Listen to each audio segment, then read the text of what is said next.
손면한 박사의 뇌정신건강. 경기대학교 뇌심리상담 전문연구원 주임교수이시고 한국상담개발원장이신 손면한 박사님과 만나는 시간입니다. 목사님이기도 하시죠? 목사님 어서 오세요. 네, 감사합니다. 네, 반갑습니다.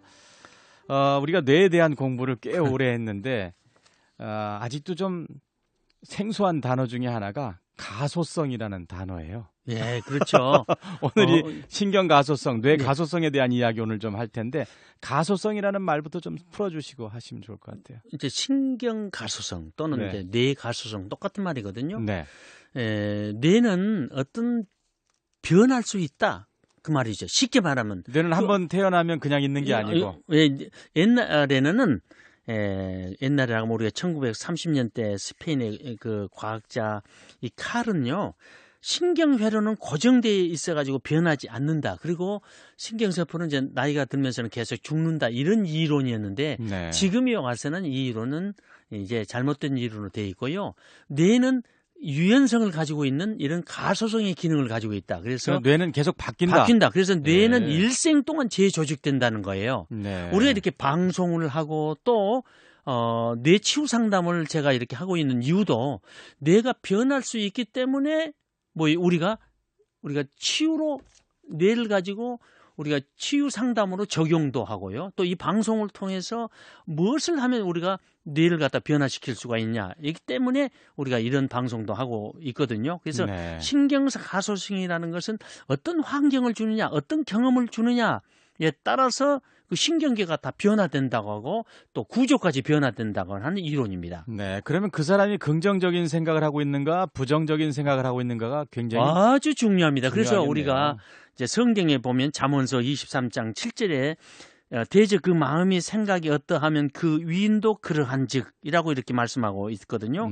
이 말은 생각하는 대로 뇌는 되어진다 그 말이에요. 뇌는 우리가 어떤 생각을 하느냐에 따라서 그렇게 되어진다는 것인데 내가 부정적인 생각을 한다고 하면요.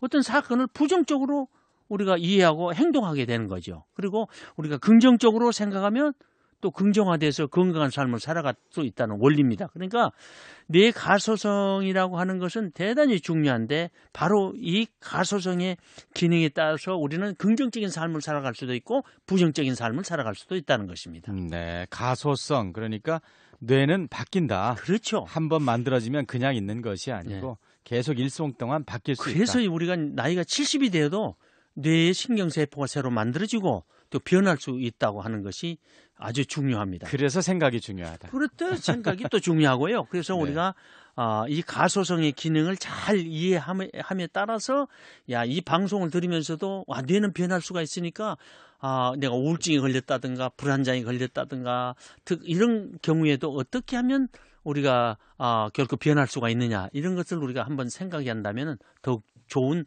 하나의 프로가 될 걸로 우리가 생각을 합니다. 네, 그러니까 치료받을 수 있고 계속 좋은 생각을 갖게 되면 생각도 바뀌지만 뇌도 바뀌고 인생도 바뀔 수 있다. 예, 그렇죠. 그런데 우리가 좋겠어요. 스트레스를 받잖아요.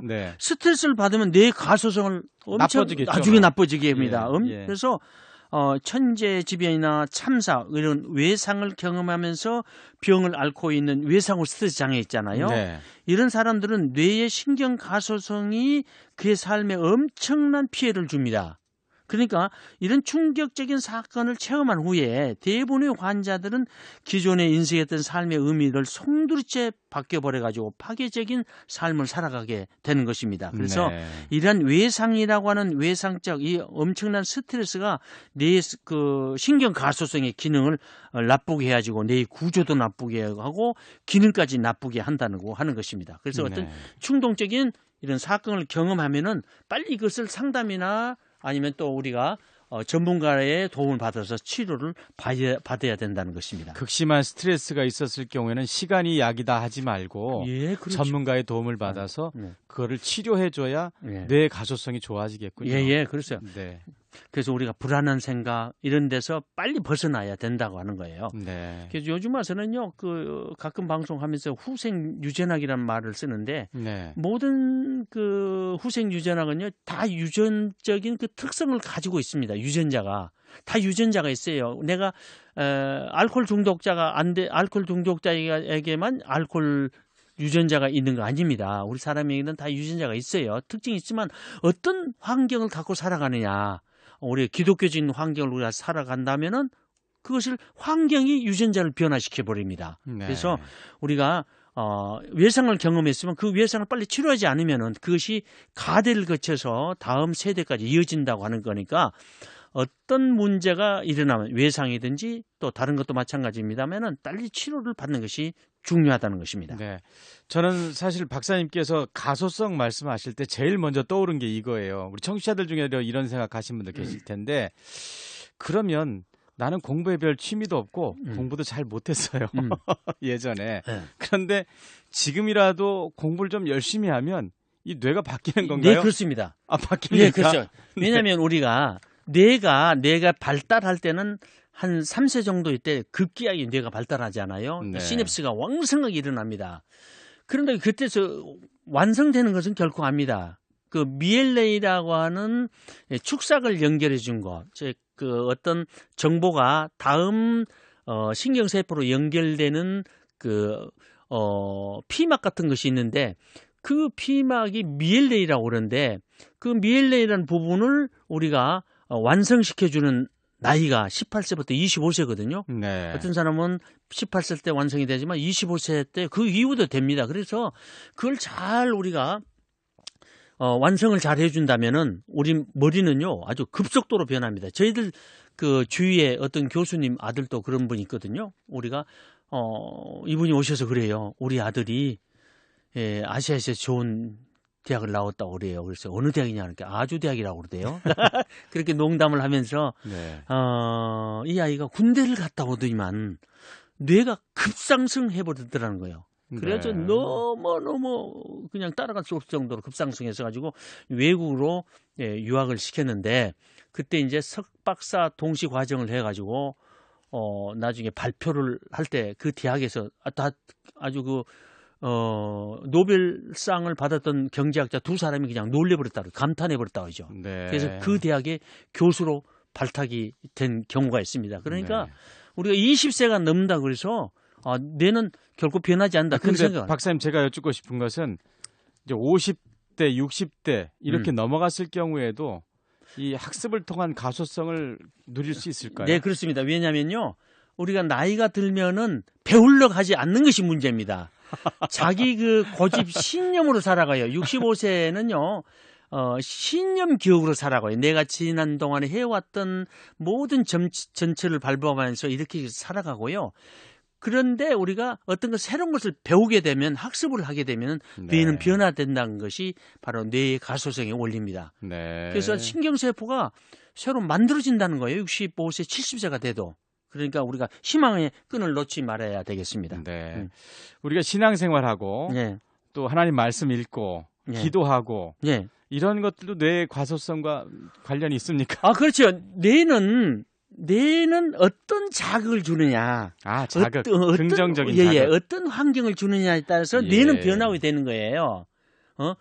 그러니까 뇌를 변화시킬 수 있는 가장 중요한 것이 하나님의 말씀입니다. 네. 말씀이 들어가면 뇌를 변화시켜요. 그래서 말씀 자체가 치유적 능력이 있는 거 아니겠어요? 네. 하나님 말씀은 생명력이 있다. 하나님 말씀은 생명이다. 이렇게 표현을 하고 있다는 거예요. 하나님의 말씀은 살았고 운동력이 있어 그러잖아요. 성경은. 이게 생물학적인 표현입니다. 그러니까 하나님의 말씀을 뇌에다가 딱 우리가 자극을 주면은 우리 마음 속의 생각 자체가 다 변화되고요. 뇌가 변화됩니다. 그래서 말씀이라든가 우리가 성령의 법을 따르면 성령이 사람이 된다고 성경은 얘기하고 있잖아요. 네. 그러니까 우리가 성령의 법을 따르게 하면은 뇌는 변화되고 있습니다. 그래서 우리가 로마서 12장 2절에 보면 이런 말씀이 있죠. 너희는 이 세대를 본받지 말고 오직 마음을 새롭게 하여라고 하는 말씀이 있잖아요. 그러면 그 말은 뇌 가소성에 우리가 작용해서 우리가 변화된 삶을 우리가 살아갈 수 있다라고 이렇게 표현하는 것입니다. 네, 마음을 새롭게 하여가 이게 뇌가 가소성으로 새롭게 그렇겠죠. 변화돼요. 이렇게 그래서 해석할 수 예, 있는. 우리가 그래서 말씀의 법, 믿음의 법, 성령의 법을 우리가 따르면서 뇌에다 자극을 주면 우리는 변할 수가 있다는 거예요. 그러니까 우리 생활이라는 것이 기독교적인 생활 방식은 결국 뇌를 변화시키는 훌륭한 방식 중에 하나라고 생각하시면 되시겠습니다. 네, 우리 신앙생활 자체가 또 감사잖아요. 감사. 그러니까 감사, 네. 기쁨 그런 거 아니겠어요? 네, 예, 그래서 알겠습니다. 성령으로 살면 성령으로 행하게 되고요. 뇌 가소성이 성령이 일을 하도록 되어 있습니다. 네, 지금까지 한국상담개발원장이신 손면한 목사님이었습니다. 유튜브에서도 강의를 다시 들을 수 있죠? 네, 그렇습니다. 네. 유튜브에 들어가셔서 이제 손매남을 치시면은 그리고 거기다 꼭 구독에다가 이렇게 그 점을 찍어 놓으시면 항상 우리가 유튜브에 나갈 때마다 본인에게 자동적으로 전달이 됩니다. 네, 지금까지 손면한 박사님 함께해 주셨습니다. 감사합니다. 감사합니다. 오늘 또 좋은 하루가 되시기를 바랍니다.